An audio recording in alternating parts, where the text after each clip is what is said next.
ശ്വാസം മുട്ടലിന്റെ പ്ലാനൊക്കെ ചീറ്റിപ്പോയല്ലേ? നിന്റെ കാര്യം നോക്കടാ ഇറക്കാം. എന്റെ പൊന്നച്ചമ്മ, ഞാൻ പറഞ്ഞ പോലെ എല്ലാം ചെയ്താൽ പോലായിരുന്നു. നീ പറഞ്ഞ പോലെ വണ്ടിയുടെ മുമ്പിൽ ചാടണം. ഈ ശ്വാസം മുട്ടലൊക്കെ അങ്ങ് പണ്ടത്തെ പരിപാടി, അതൊന്നും ഇപ്പൊ ഏക്കൂല. വണ്ടിയുടെ മുന്നിൽ ചാടുമായിരുന്നെങ്കിൽ അമ്മ പോകത്തുമില്ലായിരുന്നു. അച്ചമ്മയ്ക്ക് ഫ്രീ ട്രീറ്റ്മെന്റും കിട്ടിയേനെ, സുഖ ചികിത്സ. ഞാൻ ചത്തു മലന്ന് കിടക്കുന്ന നിനക്കൊക്കെ കാണണം, അതല്ലേടാ നിന്റെ ഉദ്ദേശം? ഓ, അങ്ങനത്തെ ഉദ്ദേശമൊക്കെ ദൈവം വേഗം നടത്തരില്ലല്ലോ. നിനക്ക് പൊക്കൂടെ ഇവിടെ നോക്കിക്കാതെ. അല്ല, ഞാൻ ശരി വെള്ളം കുടിച്ചിട്ട് നോക്കണം. അല്ല, ഇനി സമയമുണ്ട്, അമ്മ പോയിട്ടില്ല. വേണമെങ്കിൽ ആ പ്ലാൻ വർക്കൗട്ട് നോക്കും. ഈ സരസ്വതി അമ്മ അങ്ങനെ തട്ടിപ്പോത്തില്ലടാ. അച്ഛമ്മയുടെ വിശ്വാസം അച്ഛമ്മയെ രക്ഷിക്കട്ടെ. നിന്റെ വിശ്വാസം നിന്നെ രക്ഷിക്കട്ടെ.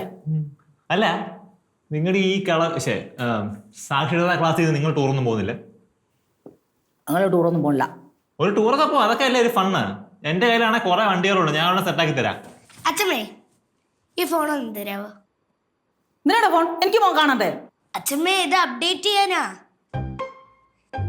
അപ്ഡേറ്റോ? എന്താ വെച്ചാ, ഈ ഫോൺ അപ്ഡേറ്റ് ചെയ്തില്ലെങ്കിലേ അച്ഛമ്മയ്ക്ക് വാട്സാപ്പോ ഫേസ്ബുക്കോ ഉപയോഗിക്കാൻ പറ്റൂല. ആണോ? എന്നാ എന്റെ മോൻ ഇത് അപ്ഡേറ്റ് ചെയ്യില്ല. എനിക്ക് എല്ലാ ദിവസവും തരണം. മിക്ക ഒരു 3 മണിക്കൂർ എന്തായാലും എടുക്കും. അപ്പൊ ഇത് സെറ്റ് ആക്കി തരാം. അച്ഛമ്മ എന്ത് മന്ന ബുദ്ധി, അവന് ഗെയിം കളിക്കാൻ വേണ്ടിയാണ് ഫോൺ.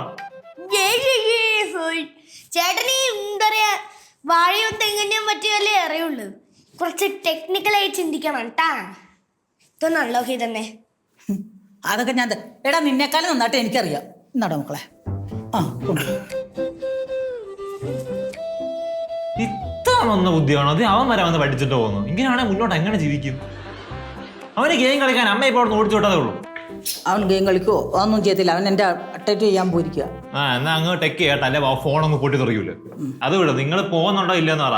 എന്തായാലും അമ്മ അതേ ടൂറൊക്കെ പോകുന്നത്. അപ്പൊ അച്ഛമ്മ മിനിമം കാശ്മീർ വരെയെങ്കിലും പോകണം, അല്ല നാണക്കേടാ. ഞാനൊരു കാശ്മീരിലും പോകില്ല, എനിക്കൊരു നാണക്കേടുമില്ല. നിന്റെ അമ്മ പോകണമെന്നില്ല, ഞാൻ തന്നെ വേണം. അമ്മ പോയിട്ട് അടിച്ചു പൊളിച്ചിട്ട് വരട്ടെ, അപ്പൊ ഫോട്ടോ എല്ലാം കാണാം. അപ്പൊ ഇങ്ങനെ റിഗ്രറ്റ് ചെയ്യും, ഷു എനിക്കൂടെ വല്ല വഴിയും പോണായിരുന്നു. അപ്പൊ എന്നെ വിളിച്ചു കഴിഞ്ഞാൽ ഞാൻ അവിടെ കാണും.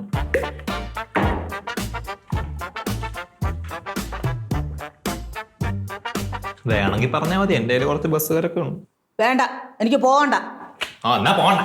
ഇവിടുന്ന്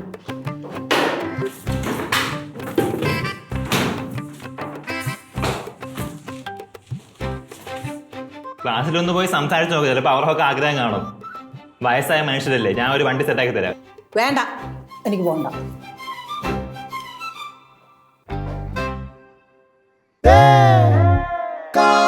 മുന്നോക്കം